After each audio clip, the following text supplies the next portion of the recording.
Genesis chapter 1. In the beginning, God created the heavens and the earth. The earth was formless and empty.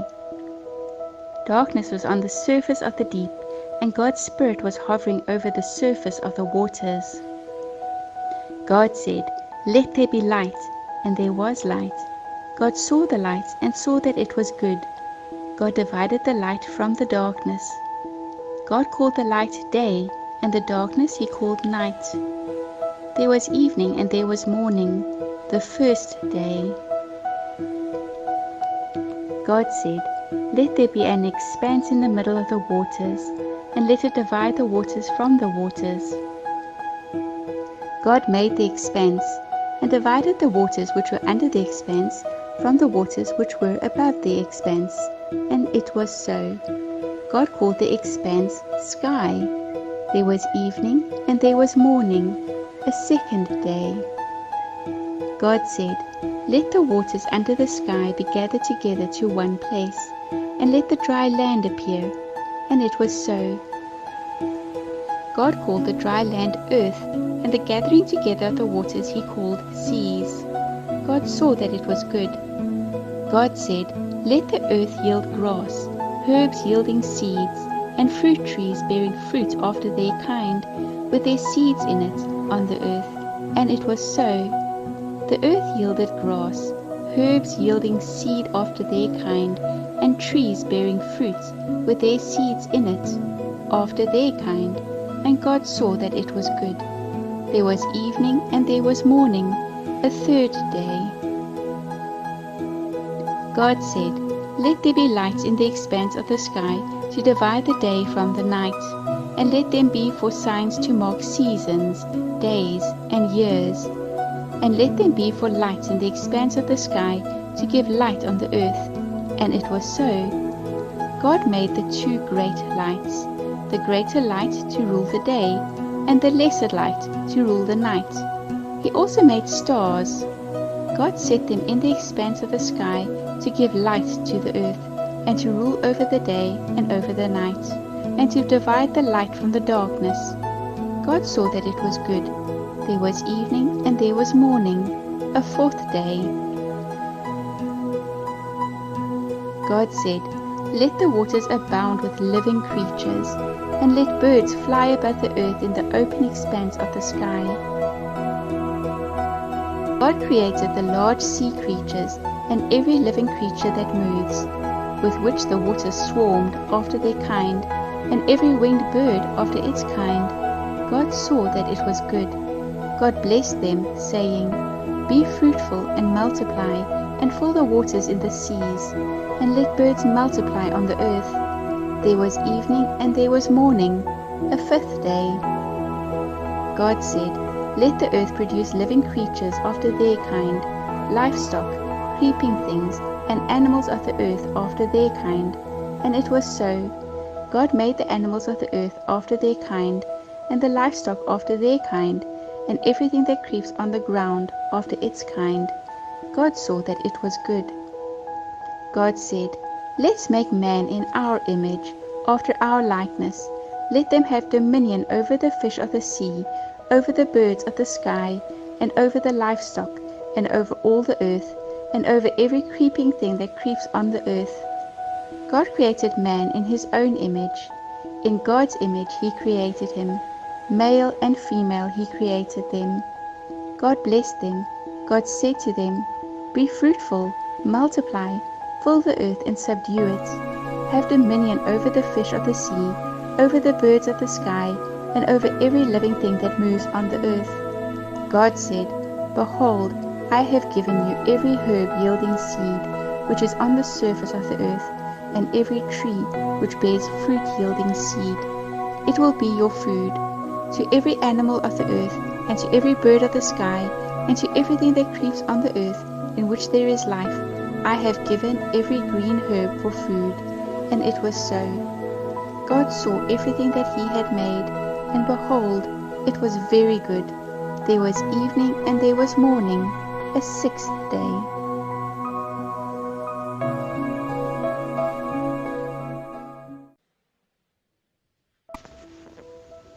Genesis chapter 2. The heavens, the earth, and all their vast array were finished. On the seventh day God finished his work which he had done, and he rested on the seventh day from all the work which he had done. God blessed the seventh day and made it holy, because he rested in it from all his work of creation which he had done. This is the history of the generations of the heavens and of the earth when they were created, in the day that Yahweh God made the earth and the heavens. No plant of the field was yet in the earth, and no herb of the field had yet sprung up, for Yahweh God had not caused it to rain on the earth. There was not a man to till the ground, but a mist went up from the earth, and watered the whole surface of the ground. Yahweh God formed man from the dust of the ground, and breathed into his nostrils the breath of life. The man became a living soul. Yahweh God planted a garden eastward in Eden, and there he put the man whom he had formed. Out of the ground Yahweh God made every tree to grow that is pleasant to the sight, and good for food, including the tree of life in the middle of the garden, and the tree of the knowledge of good and evil. A river went out of Eden to water the garden, and from there it was parted, and became the source of 4 rivers. The name of the first is Pishon.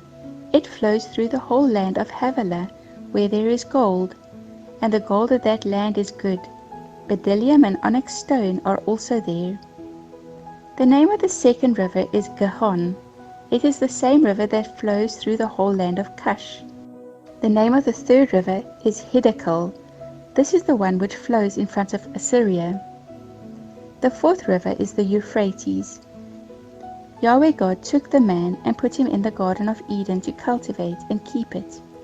Yahweh God commanded the man, saying, "You may freely eat of every tree of the garden, but you shall not eat of the tree of the knowledge of good and evil, for in the day that you eat of it, you will surely die."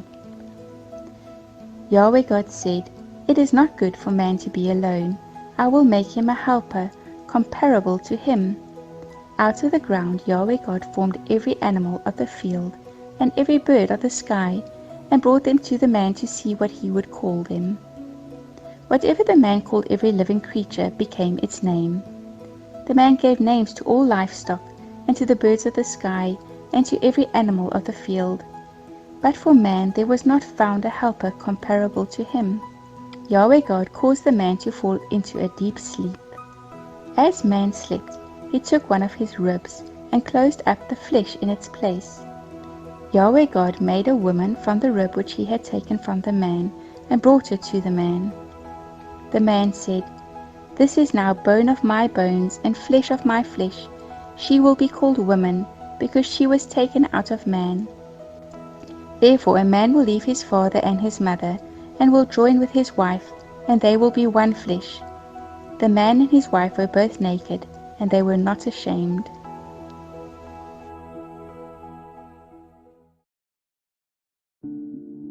Genesis chapter 3. Now the serpent was more subtle than any animal of the field which Yahweh God had made. He said to the woman, "Has God really said, 'You shall not eat of any tree of the garden'?" The woman said to the serpent, "We may eat fruit from the trees of the garden, but not the fruit of the tree which is in the middle of the garden. God has said, 'You shall not eat of it, you shall not touch it, lest you die.'" The serpent said to the woman, "You won't really die, for God knows that in the day that you eat it, your eyes will be opened, and you will be like God, knowing good and evil."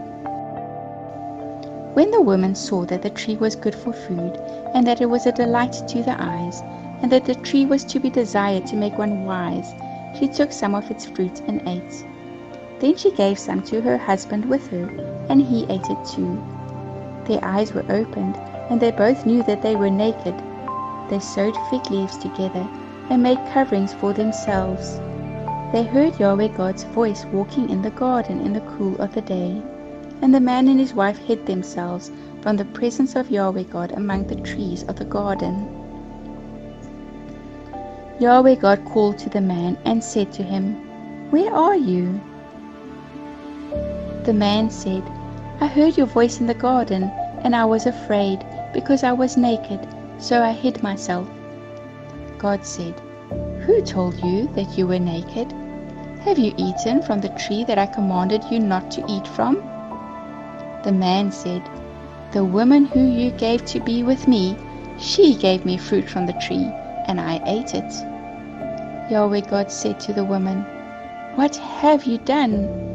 The woman said, "The serpent deceived me, and I ate."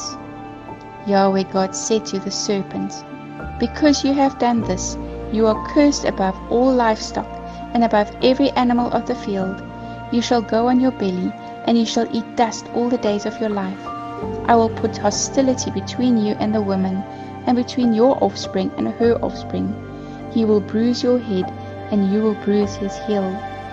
To the woman he said, "I will greatly multiply your pain in childbirth. You will bear children in pain.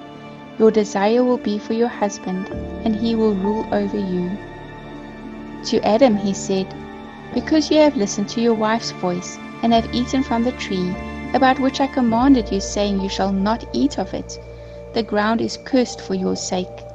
You will eat from it with much labor all the days of your life. It will yield thorns and thistles to you, and you will eat the herb of the field. You will eat bread by the sweat of your face until you return to the ground, for you were taken out of it. For you are dust, and you shall return to dust." The man called his wife Eve, because she would be the mother of all the living.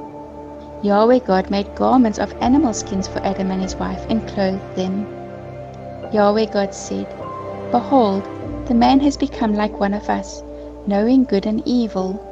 Now lest he reach out his hand, and also take of the tree of life, and eat, and live forever." Therefore Yahweh God sent him out of the Garden of Eden, to till the ground from which he was taken. So he drove out the man, and placed cherubim at the east of the Garden of Eden, and a flaming sword which turned every way, to guard the way to the tree of life.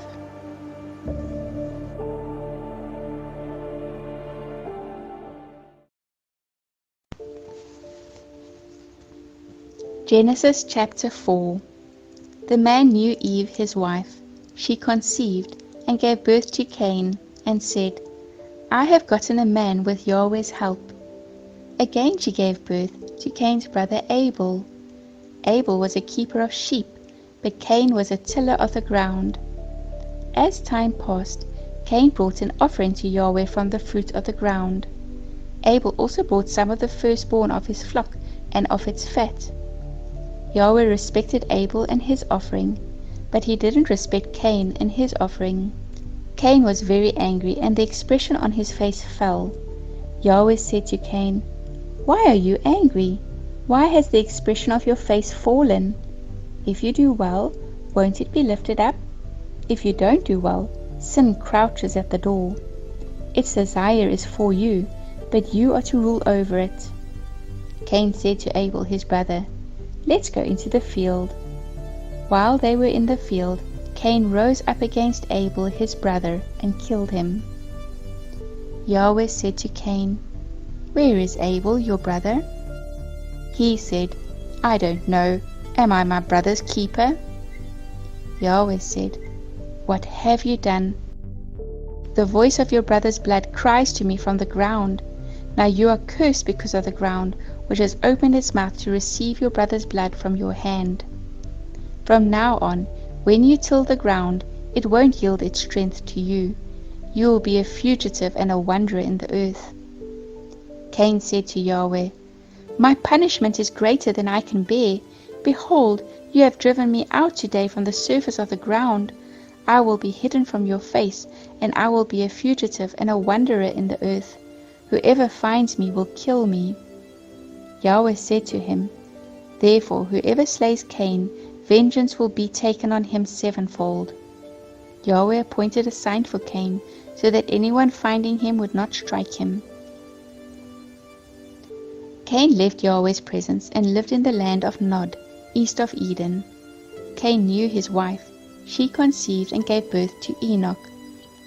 He built a city and named the city after the name of his son Enoch. Irad was born to Enoch. Irad became the father of Mahajul. Mahajul became the father of Methushuel. Methushuel became the father of Lamech. Lamech took 2 wives. The name of the first was Ada, and the name of the second was Zillah. Ada gave birth to Jabal, who was the father of those who dwell in tents and have livestock. His brother's name was Jubal, who was the father of all who handle the harp and pipe. Zillah also gave birth to Tubal-Cain, the forger of every cutting instrument of bronze and iron. Tubal-Cain's sister was Naamah. Lamech said to his wives, Ada and Zillah, hear my voice. You wives of Lamech, listen to my speech. For I have slain a man for wounding me, a young man for bruising me. If Cain will avenge 7 times, truly Lamech 77 times. Adam knew his wife again, and she gave birth to a son, and named him Seth, saying, For God has given me another child instead of Abel, for Cain killed him. A son was also born to Seth, and he named him Enosh. At that time men began to call on Yahweh's name.